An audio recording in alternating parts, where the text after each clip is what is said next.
Some people say faith is a shot in the dark. Others say, look, I don't believe in God, I don't need faith. We've been on the streets here in London asking people, curious question, what is faith? What's it mean to you? Take a listen to this. Well, faith is not a commodity that we can see. It's not tangible. George Michael's record. Faith is something that you believe in something. You have faith in either something or someone. It's about spirituality. Yeah. Faith is what you believe in. It's just you need faith kind of to get on with your life. A belief. It's a belief. It's not necessarily like, you know, the way of life or the way a religion expects you to be or anything like that. And I think a lot of people have faith in their lives because it gives them direction, it gives them meaning, it gives them a reason for living. Believing in what you believe in. It's not about organised religion. Without faith, you know, if I had no faith, I wouldn't get out of bed. I see God. I sort of believe in something, that there's something powerful that's going on in the universe. Absolutely. Why are we here? I don't know. I've not really thought about it. As hard as it is to explain, it's believing. It's belief in Christ. For me, I don't know about anybody else. Really, I don't think people would live their lives without faith. I think you need faith. My name is Conchita Henry, and I live with my husband Balford and my daughter Shada, who's 14, going on 40, and my son Akil, who's just turned 12. I work as a senior manager in a college of further education. Well, I like to talk about faith because I have so many people, friends and people that I meet in my work who have lots of different faiths. I meet Muslims, I meet people who are Jehovah's Witnesses, people who are Hindu, all sorts.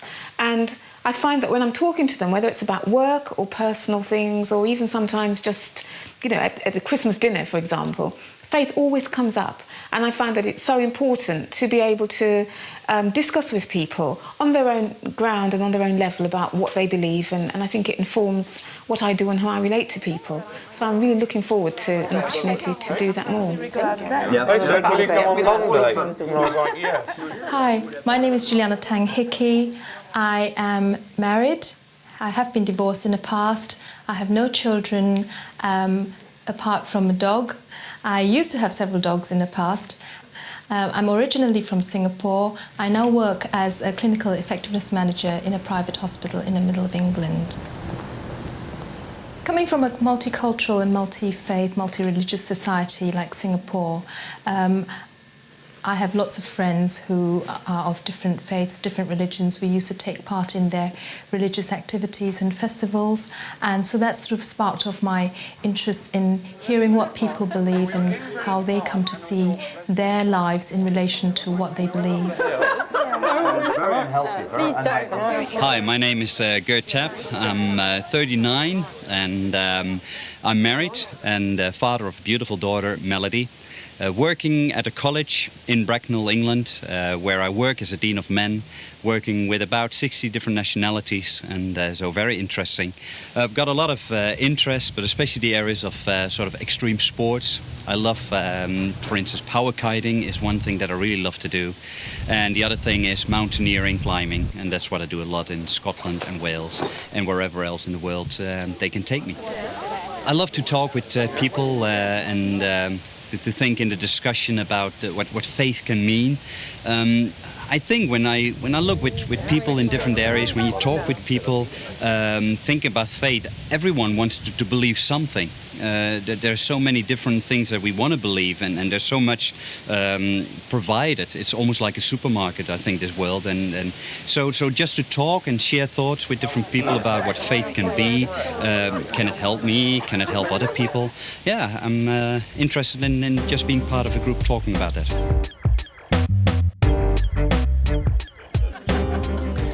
We're calling this journey Mind the Gap.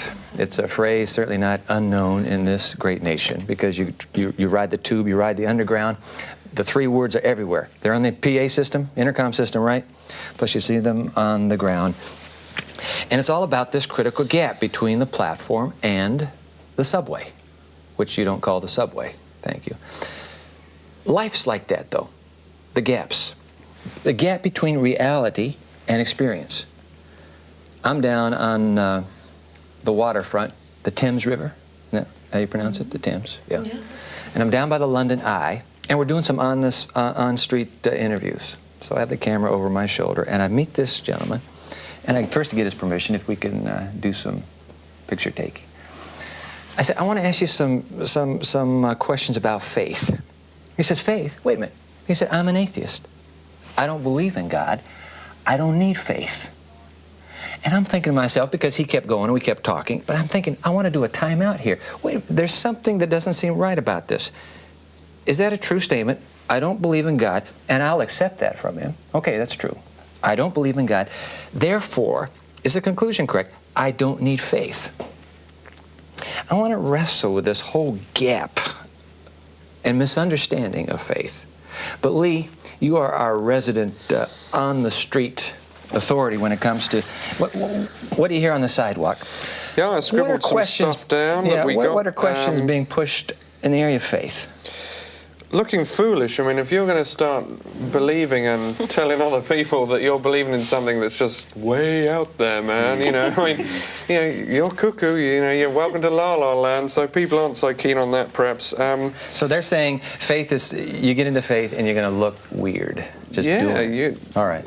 Okay, that makes sense. We'll keep that, put that on the radar screen. Then there's this whole thing of, well, yeah, of course people have used faith in the past because, you know, they didn't have the stuff that we have. They didn't have, well, the hindsight of history that we now have for one, but you know, we've got microscopes and we've got MRI scans and we can predict the weather and, you know, I mean, we're just set. What do we need faith for? We can wrap everything up.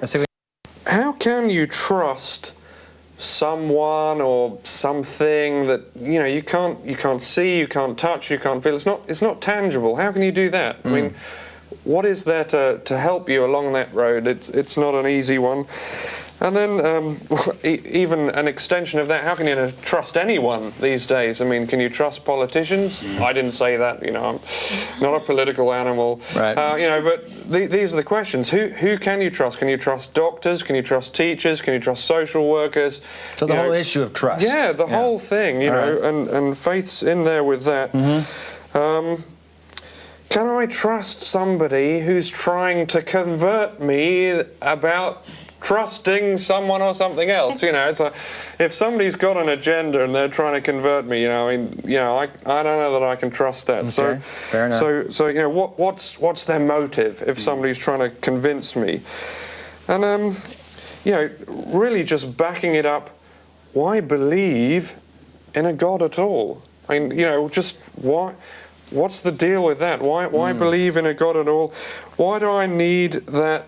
I mean, that's just like one more complication to my life that I don't need. And even if you know, people say, I see people who believe in a God, doesn't seem to make their life any better than mine, you know, so these are the things we had. All right, let's plunge into a conversation on the subject. How about a definition, though? When you talk faith, what are you talking about? What's up with faith? What do we mean when we talk faith? We use the word. I think that's a belief. I don't know whether that's... It's a belief? Yeah. Okay. Faith is a belief in something, someone. All right. Maybe in something that you can't see, so that you maybe don't have the tangible evidence of it like you would. You know, I have faith that I'm sitting here on this sofa. Well, that's fairly easy to quantify because I can feel it and I can see that I've got evidence of people sitting next to me who can back up that statement. You know, but to say I believe in a God or something else that maybe I can't see or that I can't touch, you know, that's more faith, belief in maybe something that's not quite so tangible. So the moment we take faith and move it into the intangible realm, does that make faith exclusively religious? The experience itself. No, I mean, it's like, you know, okay, there are some things that are, you know, like Lani was saying, some things are easier to relate to faith-wise. You know, it's like the sofa, it's here. But then, you know, I was coming down here driving in the car and I was just skipping through a whole heap of radio stations. Now, I can't feel the radio waves passing through me, you know. I can smell the car fumes from the trucks, you know, that I got stuck behind. But, you know, I can't quantify radio waves. I can't see them, feel them, touch them. But I'm listening to a radio station from somebody who's broadcasting, you know, 25 miles away. So, you know, I was like, well, I do have some evidence that there's a radio wave because I'm hearing it. Yeah, but you can see the evidence of its action even though you can't see it itself. Yeah, the thing itself, yeah. I think it also has to do with experience. Because, I mean, I love climbing, and a while ago I was climbing with some guys up on a rock, and I'm not trained yet to lead out, so you've got someone else to lead out first. And then they call like, oh, belay, it's safe now to come up. I have you. But you don't see that person up there. They're all rocks, and you know, like, well, you have to have faith that that person is holding that rope while you're climbing up, because any moment you're coming down. And so it's only by experience sometimes that when you slip and all of a sudden you got this rope, that you know, like, hey, he's still there. But it's something, I mean, you don't know whether it will be there, but you need to experience it somehow. And then all of a sudden it works. But then you must have to have like a first time, mustn't you? Say what? You must have to have like a first time when you... Yeah, and it's scary. Oh, it's I'm so sure scary. it would be. Yeah. Because you're putting your life totally in the hands of an unknown, beyond sight. You just see the cord, the rope is going up. Yeah. But that's Conchita, you were starting to say something. I was going to say, sometimes the grounds of faith is actually based on what somebody else has experienced. So, for example, the first time I got in an aeroplane to Jamaica, I just trusted that the people who told me that they'd got in that aeroplane and landed 9 hours later, that it was okay to do that. And you know, you're up there and feeling very vulnerable with the Caribbean Sea underneath and the clouds above, and you're holding onto the seat, trying to sleep, and you can't. you don't know what's going to happen. And when it lands on the ground in Jamaica, everybody claps because our faith has been realised and we're actually there. And so, you know, your faith has to have some kind of basis. Either complete trust in that pilot who you've never seen, you don't even know if he's there. You know, you often don't see the pilot, do you? You just sit down and assume he's there and going to take off. So sometimes it's based on what somebody else has said or your own experience. The point is, faith is something we live with as human beings, part and parcel of life. So to inject faith into a conversation is not overtly a religious act. And to say, I don't believe in God, therefore I don't need faith, really is not a factual statement, is it? Because you have to live with faith. Life requires faith. Now, the reason I'm putting that out on our little imaginary table here is because I do want to inject the issue of God into it. By simply noting, it's not so unusual then to suggest that it's possible to put your faith in someone you can't see in, Gert, as you mentioned just a moment ago. Haven't met the pilot, but I want to trust that he gets me to the end of my destination. That being the case, why is it so hard? Well, why is this faith thing, this gap that we're talking about, mind the gap, why is it so hard to believe? But if someone is happy in their life and what they're doing and what they're achieving, why do they have to believe in a God at all? Yeah, you can't see the gaps. Maybe there's no gap. Yeah, if you feel you've got no gap in your gaps in your life, you know, lucky you. You know, tell me how to do that. But then there's no need to start searching for something to fill the holes. I guess I bring up this issue of hard to believe. It's what you picked up from the sidewalk. Because people will say, you know, you enter God into the conversation, and I just, this is so difficult for me. Why should I even have to take that step? Why is that hard to do? Is there a reason behind it? I think the word faith is a problem. Why? Because faith seems to be the word that's been taken over by Christians or religion. And therefore, it's hard for everybody else to participate in that word. If you use the word trust, it's much more some currency that everybody can use. Okay. Because we all have trust in our relationships. Is there a difference between faith and trust? Oh, they're kind of synonymous. Or, yeah. There's crossover. I mean, one of the same. Yeah. Depends how you use it or interpret it, but they're pretty much side by side, I would say. We trust people in our relationships. In order to have a relationship, you've got to have a level of trust. We trust teachers and doctors to an extent, you know. So we all have some element of trust. Though I have to say that in this society, there's... Do you think that people are... A lot less trust than there maybe used to be. Yeah. You know, a lot of people I know don't have trust in anybody, you know, because they've been let down or hurt in the past, whatever, by trusting people, so they just say, I don't want to do that again. I'll trust myself, because at least, you know, I don't let myself down. You know. So I think there is that fear of rejection, which was one of the questions that Lee mentioned at the beginning, you know.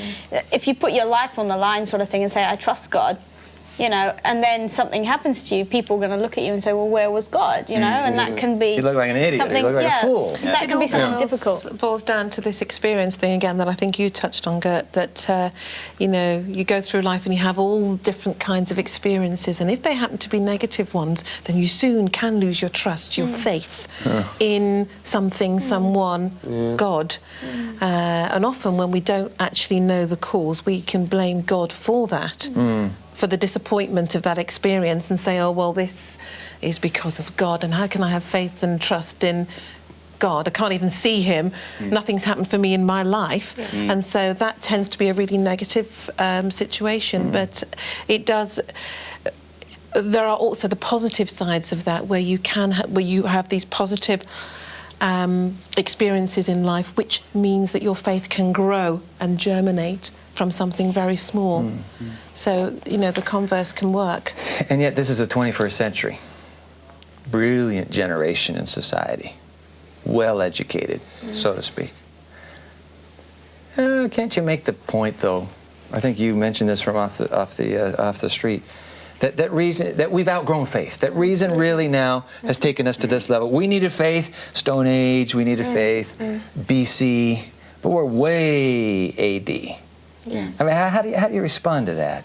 Yeah, I think we're in the age of reason. It's not grown up. So has reason outgrown faith? Well, if it had, then there'd be nobody searching or looking or trying to believe. You know, there would be no other belief systems other than what we understand, you know, within certain parameters. So it sort of lends itself then to thinking, well, that's not fulfilling, that's not giving people all the answers they need. Otherwise, there wouldn't be countless thousands, millions searching. And yet you have Nietzsche, who sets the agenda for the first half of the 20th century anyway. And what 3 words? God is dead. Take the supernatural realm out. We don't need God in this faith. You can talk about faith in electricity, faith in radiation, but no God. And he wins a hearing.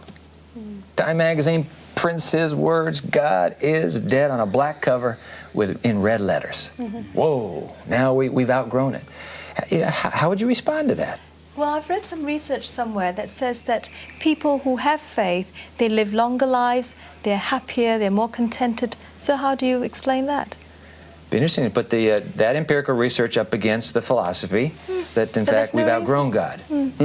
How would you respond to that? Well, I would say part of the grown-upness of today's society is that the old concept of faith is that God takes over your life, tells you what to do, what to wear, what to eat, whatever. People don't want that anymore. We are individuals, we make our own decisions, and if we do have something spiritual, it's got to be compartmentalized. So I will have feng shui in my house, and I will get the energies in the right places, etc. That's not going to tell me how I should live my life, but it will help to have some kind of spiritual dimension to my life. So and that's why I think you get people like Madonna and all these film stars and actors. They'll have an element of spirituality, but it's compartmentalized. It does not dominate. And the old experience of religion is that it dominates. And we don't want that kind of faith now. God is too much like a school marm. Absolutely. We just don't need... Yeah, we're too grown up for that. We know what we're doing. Yeah, people want to be in charge of their own destiny and don't want to be beholden. Well, don't you feel that way? Come on, guys, be honest. Don't you feel that way? You like anybody telling you what to do? And there's an element of me that doesn't like that, no. Because one does want to feel in charge of one's life most of the time. However, and that's the sort of adult wayward side that's saying that. On the other hand, we're going to come a cropper at some point, and we're always learning, and we're always striving to better ourselves and to get knowledge. You want to be in charge of your life all the time, and being a Christian or having faith in God doesn't take you out of charge of your life. No, absolutely, but people do think that, and there are people that think, well, I've got myself on my feet, I've got this, I've got that, I'm doing very well, thank you very much, and I didn't have any special faith, I didn't, I didn't go anywhere to get this, I didn't have to do anything special to get this, I just did it, I'm strong, I'm tough. But I think that also comes because a lot of people think in terms of faith, that is a church. That's where they do faith in that building. So it's all like one big block. It's all organized in there. Whereas in reality, it comes down to your personal thing. It comes down to on your island sometimes where you experience it yourself when things are happening and growing. And that's a good point, Gert. I think we need to, as far as our conversation circle here, make certain that it's clear we're pulling church completely out of it. That church is not the issue here. When we're talking about faith, some of you are thinking, oh boy, I bet they're talking about Christianity as a religion and a church to join and all and all. No, no, no, no, no. Let's just talk faith in the context of a supreme being. Because that's what the atheist said down by London Eye. He said, I don't believe in God, therefore I don't need faith. And we said, wait a minute, faith is a human experience, we have to have it. Can you rationally believe in an all-powerful being outside of yourself and still be considered reasonable? Because the suggestion, your polling question, Lee, the suggestion is you can't be both. You can't be really bright and faith-filled.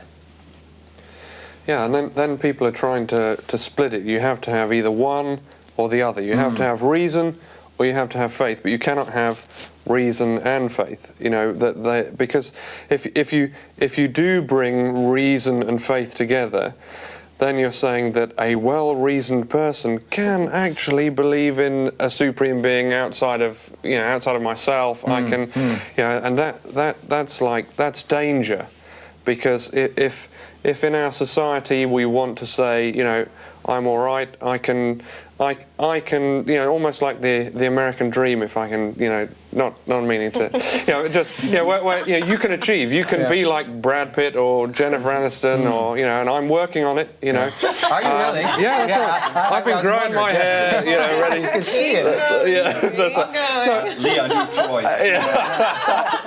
No, but you can achieve that. People say, you too can do this, and it's like, but if we're saying that for a happy, fulfilled life, or you actually could do with a little bit of help, that starts to get dangerous, because then it's like, so you're fragile. Life isn't all about, the whole world doesn't revolve around you. You're a tiny part of a world that revolves around something else. And if in society we're talking about just concentrate on number one, numero uno, on yourself, then it gets dangerous to start looking outside of yourself. I think that's a key point, actually, that Lee was saying, that it is in this society all about me, how good I am, and I've achieved that by myself, and it's dodgy ground to say that I need something or there is something lacking in my life. Even if you know that yourself, you can't dare admit that openly, because it's somehow an admission of failure. Yeah, to admit that you're struggling, that life's tough. People don't want to show that they're vulnerable, do they? Yeah, it is. It's the vulnerability. That's the word I was looking for. Vulnerable or needing something. I think it's simply a question of. I would think that reason without faith is incomplete. You can't have it. Because if someone says to me, I'm an atheist, I would say, fine, prove to me that there is no God. You need to have some basis for this. And you're a reasoning being, so you need to have based it on some empirical evidence. Where is it? And actually, what I would say to someone like that, or anyone really, is that what you need to do is to look at the data around you. We have all of us here have interaction with computers. We have data, we download the data, you examine the data, and you check what's going before you make a decision. And we're saying there's extra data here that we're suggesting is available on a supreme being. Download that data and look at it. If it's no good, throw it away. But actually, you can't discount the data just by simply saying, I don't want to see that data. Download it and look at it. Whether you're in distress or not is immaterial. And that's what I think faith is. Looking at that data, I've looked at it and I've come to the conclusion, yes, this data has something in it that I need to input into my life. Having the willingness to do that. I wish you guys would give me reasons why I should believe in a supreme being. Now, while you're thinking of those, let me just, this is an ancient book, all right? We'll have a conversation, by the way, coming up one of these times where we will examine the gap here with the Bible. But let me go ahead and just read a line out of it. This is place called Hebrews 11. Now, faith is being sure of what we hope for, and certain of what we do not see. Now, that's just a standard definition of faith. You talked about electricity, Althea, and Lee driving and listening to your radio. Certainty about what I can't see. I cannot see it. Then you drop down, and this line appears, and without faith, it's impossible. Because anyone who comes to God must believe that He exists and that He rewards those who earnestly seek Him. That was a catch-22. You got to have faith. Got to believe in what you can't see. In fact, you can't connect with God unless you have that faith. So, I think it was you, Lee, a moment ago, you said, well, maybe I don't even have a gap in my life right now. Let's assume that there's no gap in my life. I don't need a supreme being. I don't sense a need. But tell me why you think I do. What difference would a God, capital G God, make in my life? What difference would it make? I mean, really. It's like adding the colour to a white flower, I think. Adding colour to a white flower? Yeah. You know, you've got this flower that's there. You know, you've got everything. It's fully formed, and it's almost perfect, really. But what difference a splash of colour would make to that flower, that colourless flower? And I think that's what God does to our lives. Gives it the edge. You know, they talk about having, you know, the cutting edge of technology, of society, of everything. But how? How does it give you an edge? More fulfillment. You know, adding the J to joy, adding the, you know, helping you to cope with the bad times, the sad things that happen, something to latch onto, something to hold on to, because it's there. We might not be able to touch Him. But maybe I'm going to just shoot right back at you and say, you know what? That's the problem with you believers in God. It's like you're whistling in the dark. Yeah. You've come up with this little whistle to kind of alleviate your numinous and subliminal fears. How are you going to respond to that? They're like cliches, aren't they? I know we all have them. So, I mean, what difference? Why do I need a supreme being in my life? But the answer to that question that you were saying, like, okay, so if you wouldn't have it, what would you have then? You would have nothing. So in this case, you might even say, I mean, even as myself being a believer, I might still say to myself, what if at the end of the whole story of my life, I get the answer like, sorry, Geert, you believed in just something that was never there. Zero. Would I then say back like, oh, man, what a waste of my life? No, I would know that, for instance, at times that I'm walking somewhere outside and I'm really down, something really terribly happened in my life and I'm crying there and I'm just walking there. All of a sudden I feel that I can talk with someone who I cannot see, but for some reason I know, I feel, I've experienced that there is someone there who's hearing me. It feels like all of a sudden you get this kind of an arm around you of something that you cannot see, but you experience it, you feel it. And I think that is what what any human being in this life looks for. And that's why I think there are so many different philosophies and religions, because none of us wants to be on our own when we are alone. We still want to feel that there's something more than just us. Even if we would be on our own, somewhere on an island, we want to feel that somehow we fit to something else that is bigger than us. The evidence of things not seen, faith, You know, it'd be interesting to ask a scientist to put love on a microscope slide. How can science explain love? How do you calculate the surging of emotion? And I suppose in the end we have to say, well, it's just the human thing. It's what you get. Maybe, Gert, there is something in this. You're out and feeling heartbroken and lost, and yet you're reaching out to something, and something is reaching out to you in the midst of your crisis. Any other reasons why I would need God? I have no gap in my life now. Mind the gap? What gap? But why not? Why not? Because you were alluding to that at the beginning of your thought there. If you don't, you don't. But if you do, you do. But why not? You can't, like you said, you know, you can't prove that there isn't a God, but you can't prove that He doesn't make a difference if you don't have Him. But sometimes don't you think that people don't realise that they've got a gap until they start exploring and looking into other issues, and then they find that they actually do have a gap that they didn't realise was there before? Or when they have a problem, because, you know, people might say, yes, I don't need God, I'm fine with my life. A crisis happens, and they find actually they haven't got the resources to deal with that. That's when depression sets in. That's when, you know, you need to get the pills from the doctor to help you to get through it. I find one of the things about faith is that I do have that resource available to draw on when things get tough, and the going will get tough for most of us at some time in our lives. Not only do I have enough for myself, but I'm able to share it and support other people as well, and that's really important. I think the other thing that faith does for me is to make me optimistic. Optimistic about life, because there's so much bad news about.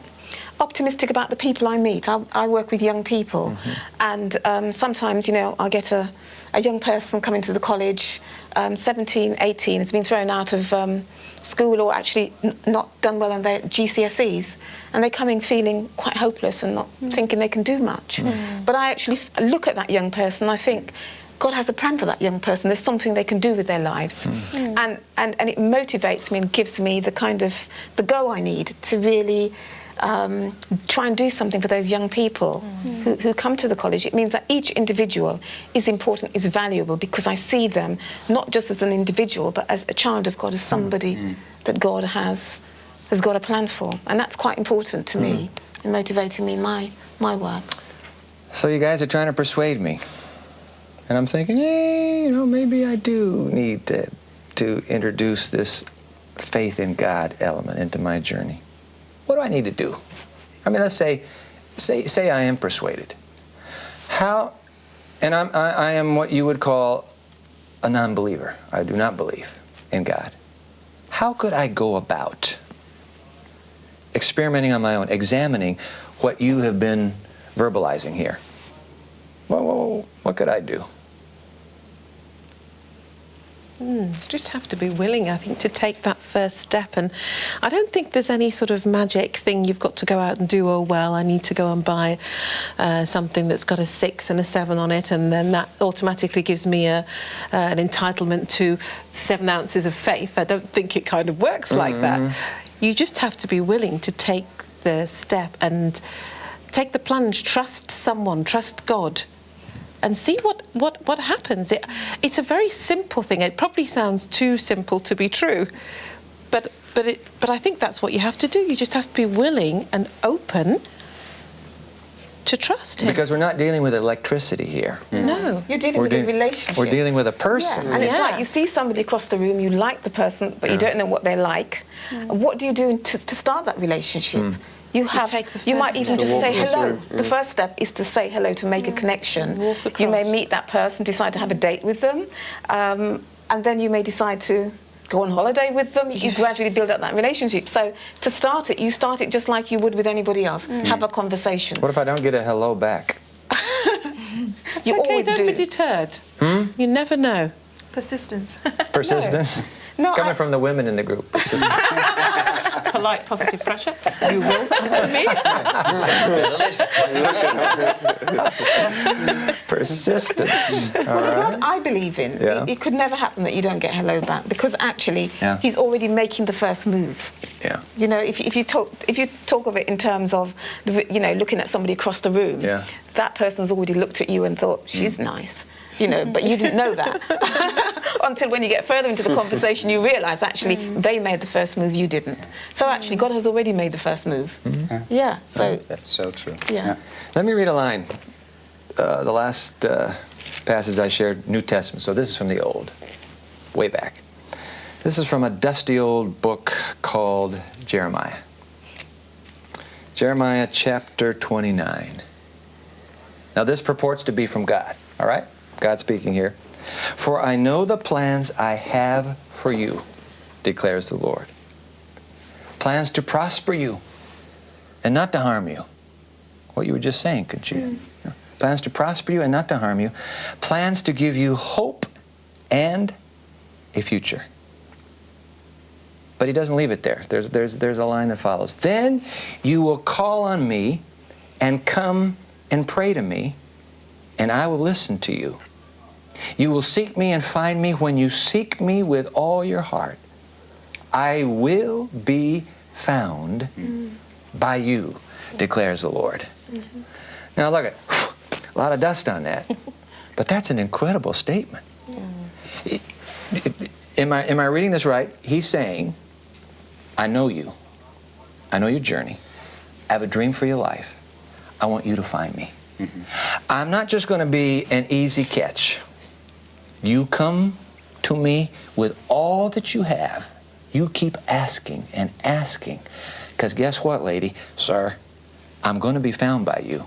I'm not playing hard to get, but I'm going to make you play hard for the sake of your heart joining mine.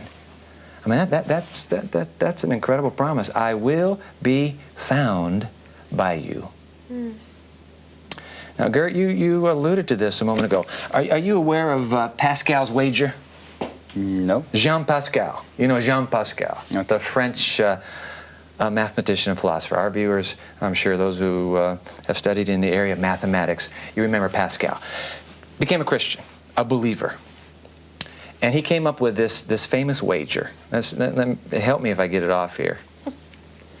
The wager is this. Brilliant mind says, I think you ought to bet, you ought to wager on God existing. Because he says, look, if you bet that God exists and he doesn't exist, you said it a moment ago, you get to the end of life, hey, I still had a great life. You haven't lost. If you bet that God exists, Lee, and he does exist, cha-ching, 3 cherries lined up. You hit the jackpot. All right? Now, if, however, you bet God doesn't exist, you say, I'm just going to, I don't need God. I don't have faith. I bet God does not exist. If he doesn't exist, cha-ching, 3 cherries, you win. But if he does exist, and you spent your life betting he didn't exist, the assumption is you've lost everything. So there's this mathematician, this genius philosopher, he says, I suggest you wager your life on God existing. You line up your bet and you put everything you have on seeking him. I mean, that's what we just read a moment ago, isn't it? He said, if you look for me with all your heart, I promise you, I will be found by you. I was here in England a few weeks ago, and I made a new friend. In fact, I'm going out tonight with him. Now, he's an atheist. Before I left, he shared a poem with me. I have it right here. His name is Terry. I won't give you his last name. He works with the government, the national, your medical system here. So he wrote this poem. It's called Despair. I looked into the mirror. The loneliness and hurt stared back. The tears pouring down my face. I know there is no God, I shouted. There is no God. He doesn't exist. He can't. Look at all the pain in the world. He doesn't answer my prayers. I've told him, take me, spare someone who wants to live. I've no purpose in life. I want to die. And then he injects another voice speaking. This is his last stanza. What makes you think he didn't hear? He has looked deep into your soul. There he saw all the pain and hurt. He knew, as he knows all, that you want the pain to end and be happy again. Now, the man is still an atheist. He says, Dwight, look, I'm not sure. But injected into the closing of this little 3-stanza poem called Despair is the suggestion there is somebody, just maybe, there is somebody who knows. I'm thinking Pascal's wager makes a whole lot of sense to me. You may never have contemplated it. It may be just an accident that you happen to switch on to this station right now, but you've listened to this free-for-all conversation. I want to ask you, you're watching right now, why did you take that wager? You have absolutely nothing to lose.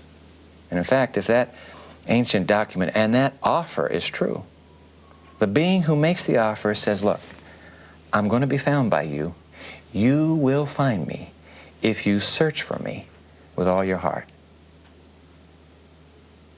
I don't know about you, but if I'm a betting man and wagering is the way to go, it makes all the intellectual sense in the world to wager that indeed God does exist and that He is someone who is inviting me to know Him. I want you to check it out. I want you to explore that. In fact, let's put a music on, a piece right now, an item. And while the music is playing, contemplate that, the possibility that God is calling you to engage with Him.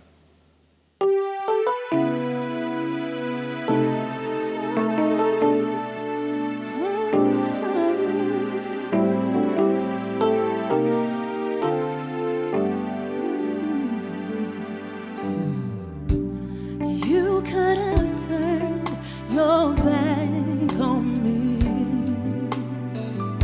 You could have left me crying in my misery.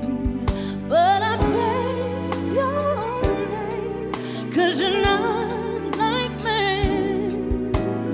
Even when I was wrong, you still held my hand, because you're faithful. I said you're faithful. I can put my trust in you, knowing you will see me through, because it's faithful. I said you're faithful. I can put my trust in you. Oh. We all have things that we need God to fix. It doesn't matter if you're old, young, poor, or rich, but whatever it is, remember you can be set free. God can heal your broken parts just like He healed me, because it's faithful. I said it's faithful. I can put my trust in you, knowing you will see me through, because it's faithful. I said it's faithful. I can put my trust in you. Oh, so when you're lost and can't be found, and your heart is broken down, you can trust Him till the end. On Him you can depend on. He is faithful. He is faithful. Yes, He is. I know for myself. He's not a man who lies, but His promise will come. If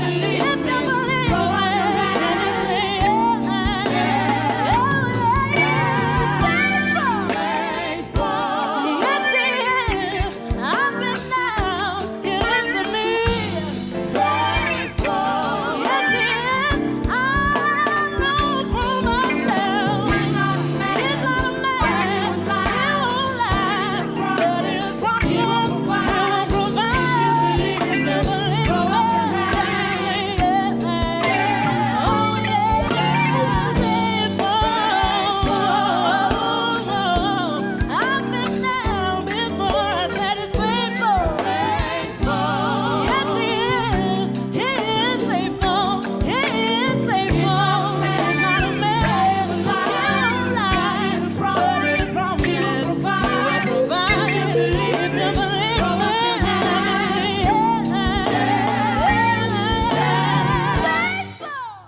It's all about minding the gaps. This is a big gap, this experience called faith. I wish you'd take the time to reflect personally on how you could mind the gap and how you could actually bridge this critical gap in the human journey.